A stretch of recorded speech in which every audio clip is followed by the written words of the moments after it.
Recording. Okay, so thank you very much, guys. So now this is Japan Film Festival Los Angeles 2025. Finally, it's a time to have to watch Japanese movies, and we started having online on demand from September 1st to 14th, 2 weeks. And it's on demand means 24 hours. You can always access and watch the movies. And also we have an in-person screening too from 6th to 14th. The details on our homepage. Japan Film Festival Los Angeles, and it's a JFFLA.org.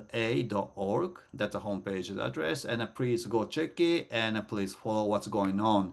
And today is the second day of the Zoom greeting we do every year for the introducing and also the greeting from the filmmakers to know more deeper about what the movie is like. So today, now, this time slot, we have three filmmakers here, and let's talk about, let's hear about what their story is like. So first, gonna be the Tommaso. Hello, everyone. Hello. So can you introduce yourself first? Yes, my name is Tommaso. I'm not Japanese, I'm Italian, but I've been living in Japan for about 10 years. I mean, I live in Tokyo, and I've been making different documentaries and short movies. And this time I made a movie called Flowers of Noto. Okay, thank you very much, Tommaso. And can you talk about a little bit about your movie? It's a documentary, right? Yes, indeed. It's a 30 minutes documentary that talks about a volunteering experience that we did last year. So in 2024, last year, in January, there was a big earthquake in the Noto Peninsula, and also a big tsunami, unfortunately, hit the coast of Suzu, of Wajima, and had devastating effects. And me and a friend of mine who went to Noto before for a photography project, we decided to try to find a way to go there and see what was going on, what was happening. We found a volunteering group activity that was going. We managed to get involved as well. We went there and we distributed food, Italian food, as we are Italian, but also with Japanese people, Japanese cooks that work in the Italian food industry and and run Italian restaurants. All together, we went to Noto and we tried with a small food truck to uh, cook and distribute as many meals as we could, hot meals, warm meals, to give a little bit, of comfort to the people that were hit by the earthquake. So, what is the procedure? I mean, why you choose this place? Because I think you are a film director and making movies all the time, and is that because that happens? That's why you are kind of interested in to go there to help the people for providing the food kind of thing, or Yes, definitely. I mean, let's be honest, I didn't even know about Noto before the earthquake. Let's be very, very honest about this. I didn't know about this place, and I had personally no connection. So this other friend of mine went to Noto before, was attached to it. I didn't have any specific connections, but I saw the images and the videos on the television, online, and I heard a lot of voices about the fact that it felt that the process of putting things back, rebuilding roads, and also distributing meals was going slowly compared to other disasters that happened in the past. So to me, it felt like we could do something at least. I Mm. mean, the small, what you can do individually is very small, but maybe there is something we can do. And then at that point, if I have to go as a filmmaker, I also want to film what's going on there. Right. So that's how I decided. Now I see. Mm-mm-mm. So, how long did it take to shoot this documentary? It's a short documentary, it's 30 minutes, and also the time that we were in Noto was extremely short. It was 4 days in total. So we've been there only for 4 days.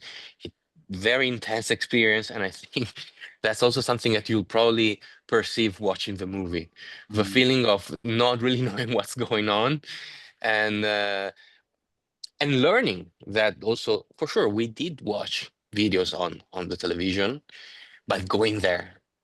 seeing Suzu specifically, which is the city that was hit probably the most by the tsunami, was a was a different thing.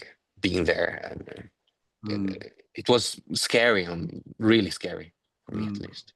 And what I'm surprised is because as a Japanese, it's kind of in Japan. It's really difficult to connect with the local people to talk and the sharing the kind of many things. But me feels like you very kind of easily to connect with a lot of people. Did you feel that?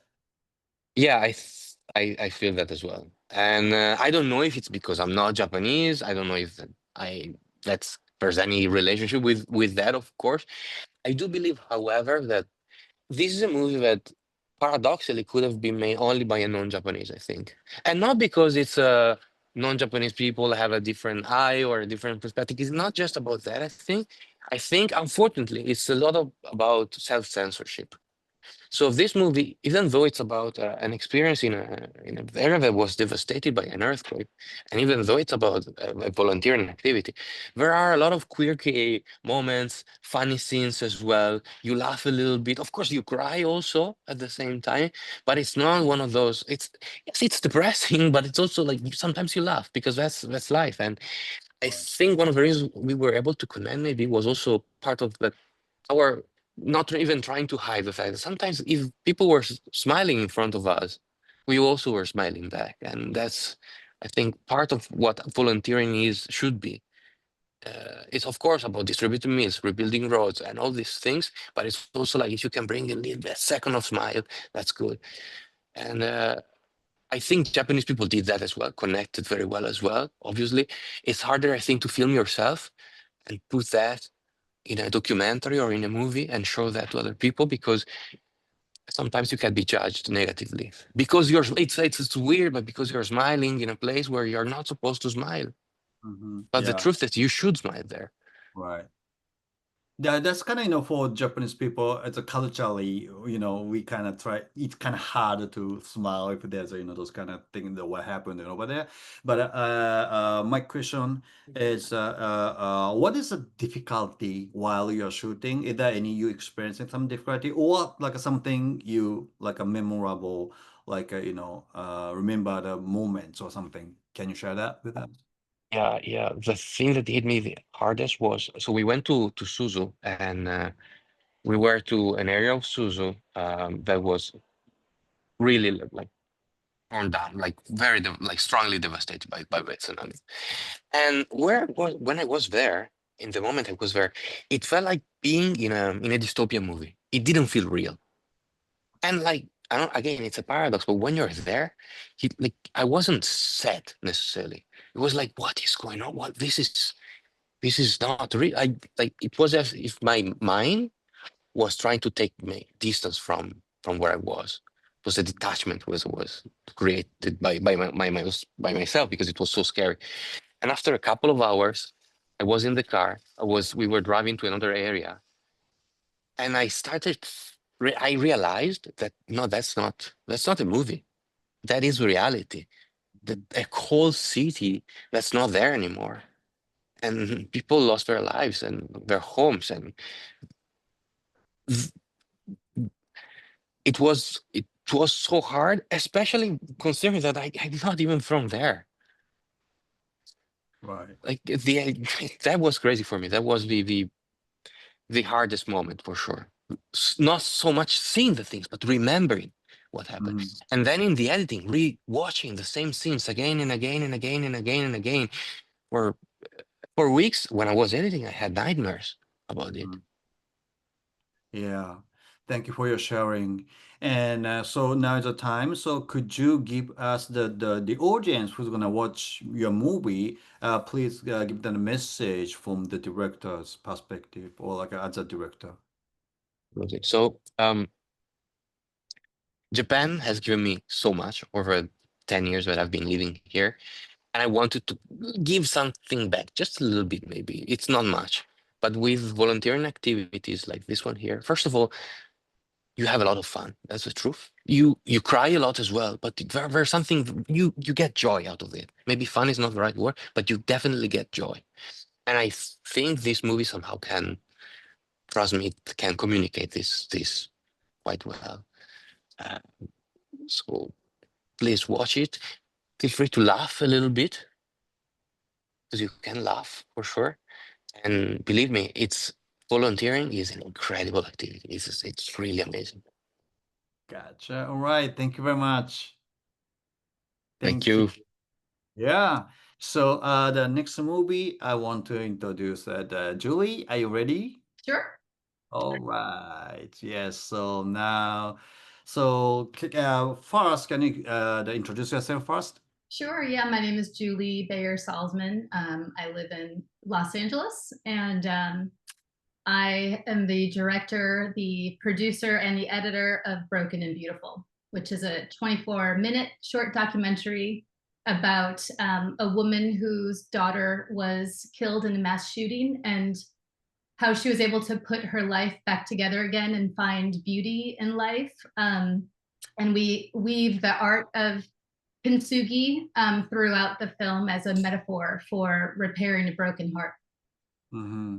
Thank you. So, Julie, how did you connect with this story? Like, how did you find them? Or like, So the subject of the film is a woman named Sandy Phillips, who I met in 2014 because my husband is a cinematographer, and he was shooting a documentary on gun violence. So Sandy and we became very good friends very quickly, and so that was that's 10 years before I started to shoot this film, and then and within the span of that 10 years, I started to do a series of short films on mental health and mindfulness, and this film, Broken and Beautiful, is the fifth in a series of shorts I've been doing. And when I decided that I wanted to do a film about grief and healing and navigating grief, basically, and trying to heal from tragic loss, I thought about the kintsugi art form, because it's something that I'd always really been interested in. And for many years, I thought, okay, one day I'm going to learn how to do this. But then I never did it. And I thought, okay, that would be actually the perfect opportunity to immerse myself in kintsugi and the process of it, and use it in the film. So I just brought the two together. Sandy's story of, healing from a tragic loss, and then the traditional process of kintsugi. gotcha. So, how did you connect with Kintsugi? Like, did you find like online, or you do your friend? Yeah, I mean, I just, I don't know how I initially found out about kintsugi, but it was many years ago. I came across something, but when I went to find Fumika, I, did what a lot of people do when they're looking for things and went online, went to Instagram, did a little search for kintsugi in Los Angeles, and that's how I discovered Fumika Tanakashira, who is the kintsugi artist. Right. So, do you like Japanese culture actually? You know what? I've never been to Japan. I've always wanted to go to Japan. I love Japanese food, but I can't say I know enough about Japanese culture on a deeper level to really have, a lot of strong opinion. But it's definitely been something I've always been attracted to, and, hoping to at some point go to with my family. Mm-hmm, gotcha. So, how long did it take to shoot this movie? It's like, Yeah, well, so it basically was, two parts. The first part is the interview with Sandy Phillips and time spent with her. She lives in Mexico now. And that we were in Mexico with her for, we shot it over the course of just like 3 days in Mexico. But the kintsugi stuff took months.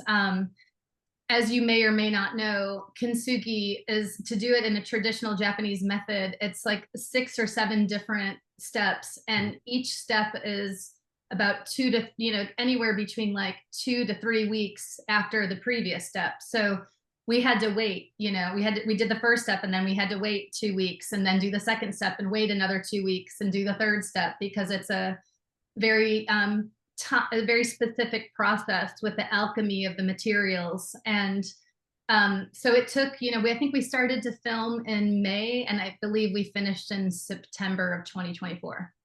And then, Gotcha.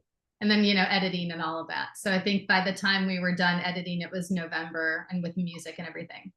Okay, gotcha. So, because there's a two stories, this victim of the gun and shot, and also this Kintsugi story. I think you very beautifully make it like, the arranged it as a one story. Mm. So, what is your difficulty to do that, to make it as a one, like a music, like a resonate everything into one thing, and that's a. I can't really say that it was difficult, honestly. I think it just naturally fit. It was something about the way in the interview with Sandy that I kind of broke it down in my head. Her process, and it just it was almost seamless and sort of in some strange way kind of easy to break down. Then of course the Kintsugi process is already broken down itself. So Sandy, the way she spoke in the interview, the way she described her journey, she just kind of gave me the steps without realizing she was doing it. It was very natural, and it felt a little bit weirdly effortless. Mm, I don't feel like I should ever say a film is easy, but right. this one, in some strange way, that it very quickly came together. Uh-huh. So, is there anything you are like memorable, like a fun part while you are doing making the movies? I think just the process of filming the Kintsugi, Fumika doing Kintsugi, was, to me, I think, the most memorable. I mean, both pieces of that film are so important, but when it came to really immersing myself in the process of Kintsugi, it was really enjoyable, I'd have to say, to just be super quiet in a very meditative, focused state. We had to, tiptoe around the studio so that we didn't get a lot of interference on sound. Everything had to be just really delicate and very quiet and very it was just a meditation of filming in itself in some weird way, and I love that. I was like, I miss those days of just being in the studio for several hours watching her work and getting really close in there with the camera and just being so quiet and attentive to every little detail, because the sound of what she was doing was really important to us. We really wanted to make sure we could hear all the process of like her scraping the bowl and mixing the different pastes and the minerals and the glues, and we wanted sound we wanted to feel very immersive for the audience. So I think that was just the fun part, was just filming Kintsugi, because doing the interview with Sandy and her tragedy, I mean, of course you can understand, like, that was very difficult and very emotional. It helped that I knew Sandy and that we had a good relationship, because I was prepped in that respect for what I was about to what was going to unfold. I already knew the story. But yeah, I think that, though, the memories will be more of being in that studio with Fumika and just being really locked in and quiet and focused for hours at a time. All right, thank you very much. So, very at the end, could you just give the audience the message from you as a director? Yeah, I mean, I did this film because I wanted people who maybe have suffered or are suffering from a tragic loss to feel that there was some kind of hope in store for them. So many people don't know how to navigate grief and loss. And I wanted to give them a little inspiration to feel that, like, one, they're not alone. And two, that there are things that you can do to help yourself and start to put yourself back together again, because I think at the end of the day, it's like, I just want people to know that life after loss can absolutely be awful, but it can also be beautiful. Okay, thank you very much. Yeah. Yeah, thank you. Thank you. And we have another filmmakers here. Okay, his name is Benjamin. Hi. Hi, how's it going? Good. How about you, sir? Okay, good. Thanks for having me. Yeah, no, thank you very much for joining us. And so, could you introduce yourself first? Yeah, sure thing. Hi, everyone. I'm Benjamin To. I'm the writer director of Infinity. It's a short film, a historical romance quasi-musical about a Japanese American dance duo who must choose between their passion or their lives as World War II concentration camps begin to rise in the US.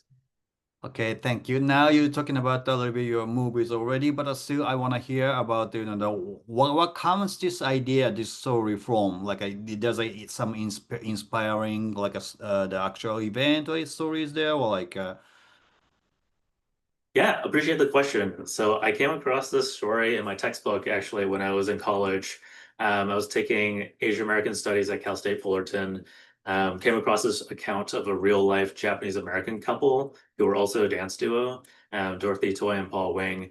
And Dorothy was Japanese American who was passing as Chinese American at the time to avoid the incarceration camps. But when World War II broke out and the camps began to rise even more along the West Coast, they kind of came at a crossroads of like, do we stay and risk everything to pursue our dreams, or do we flee and give it all up for good? And so their real life story was a bit tragic because they never danced again, especially at that level, and especially on becoming the verge, like being on the verge of becoming world famous. And so, like, even after graduating, that story still left me really haunted. And so I felt compelled to write a script and built this short film as like not only an homage to their story, their love, but also like an ode and like give them that poetic ending that they deserved. okay, gotcha. So how long does it take? Did it take to make this movie? I mean, and shoot this film? Yeah, it took a really long time, not the making of it actually. It's because like after writing it, I wrote this like 7, 8 years ago actually after I graduated, and it kind of fell through different hands. We got like funding from a production company, but then that fell through, and then the pandemic happened, and so it was just sitting on my desk collecting dust for a really long time. And Really? so like through a myriad of like going through the pandemic and going through like a slight depression, I'm just wondering like, will this ever get made? So like coming out of that, my like really good friends and I just kind of thought like, let's do this ourselves. And so we ended up self-funding pre-production and production, got it made, like got like a really great team together, a great crew, and had a choreographer who was like an incredible professional, and we choreographed it for months. And the shooting itself only took 3 days, and we did it over a weekend. You wouldn't be able to tell if you watched the film because of how complicated it looks, but that just makes us even more proud because of how much prep we put into it. But it was basically almost a decade in the making. Wow. So, where's the location you filmed it? Is it in Los Angeles or? It's half of it's in Los Angeles on sound stages, but then the other half is in Orange County where I went to school. Like the final train station sequence, I take a lot of pride in a lot of people coming up asking, well, was that Union Station? How'd you get like Union Station stuff? But we actually shot that in Santa Ana, which is in Orange County. And that train station it looks like you stepping into a time machine, like everything's still untouched, like it's still in the 40s. Wow. So yeah, because I'm surprised like that you how you find those locations, because it's a beautiful. Yeah, yeah, yeah. It's very look real, like the those kind of back to like the late time. It's a very beautiful place. Thank you so much. And I want to know about the casting procedure. How did you cast the people, or like how the audition went, or like those kind of stuffs? Yeah, casting was an interesting challenge because this is the first time where we put out like a big casting call for folks that who weren't just good actors but could also do double duty and do the choreography as well. And that just made it like another challenge on top of a challenge. But came across Jonathan Tanigaki who played Sunny, and Olivia Cordell who plays June, who were just like wonderful professionals who are now my friends as well. Just really, we just clicked on day one, and they have such good chemistry with each other. You could almost believe that they were a couple in real life for like their entire lives with the insane chemistry that they have and the electricity that they produce when they're on like the stage. But yeah, the casting, it didn't take long much after that, after we found them, and then we really hit the ground running with like choreography and production and whatnot. And yeah, to this day, every time I watch the film, it just puts a smile on my face that we were able to discover those two. Wow. So you can make this story just a drama, but you make it like a musical style, singing and dancing, right? So why is that? I mean, what inspired you to do that?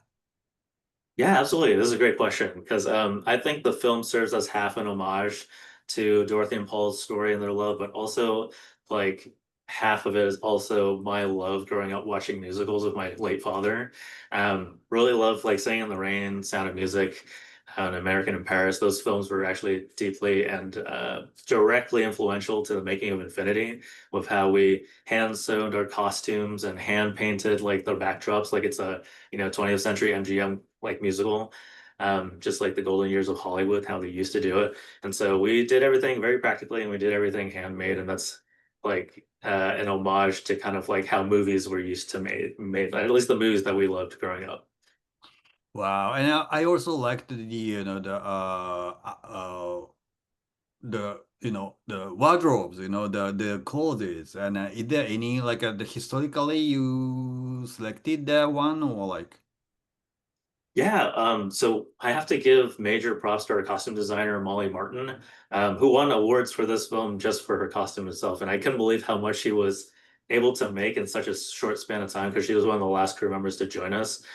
She hand sewed and hand like stitched everything. And we used a lot of historical references from my textbook, but also just like, internet research as well, doing deep dives on like what folks wore at the concentration camps and incarceration camps, what Japanese American and Japanese diaspora fashion looked like in the 40s and then some.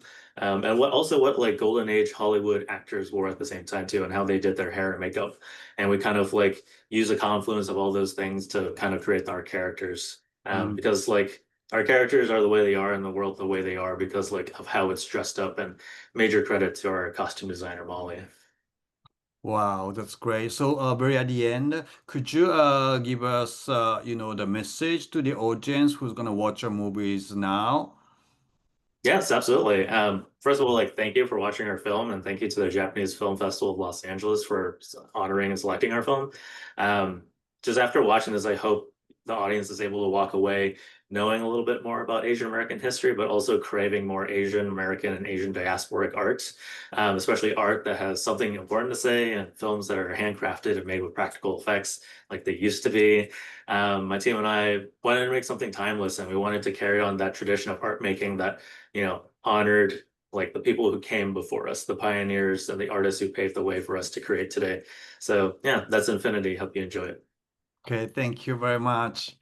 So, thank you very much, guys, to, join this late night. I'm so sorry for the, time frame, but anyway, thank you for, and also that, those kind of movies, those movies that you guys can start watching from the online from September 1st to 14th. So please go check it, and also the in-person screening some of the movies that we have that. So please go our website and check it, and hopefully we will see you there, or virtually. Please watch the movies because it's very beautiful. It's very nice, well done movie. So yeah, that's why we selected to show the movie.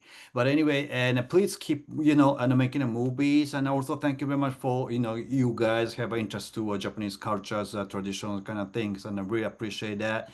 And also, we live in America. I live in Los Angeles for a long time, and also those are because of that. I really appreciate America to help us, and hopefully, the world gonna be united as one, and make more, beautiful, wonderful, stories to spread those kind of, peaceful things in the world.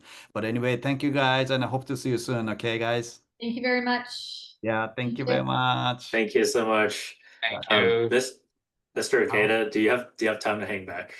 yes, of course I did. Yeah. So first say Um, bye. yeah. Hi. Bye. Now I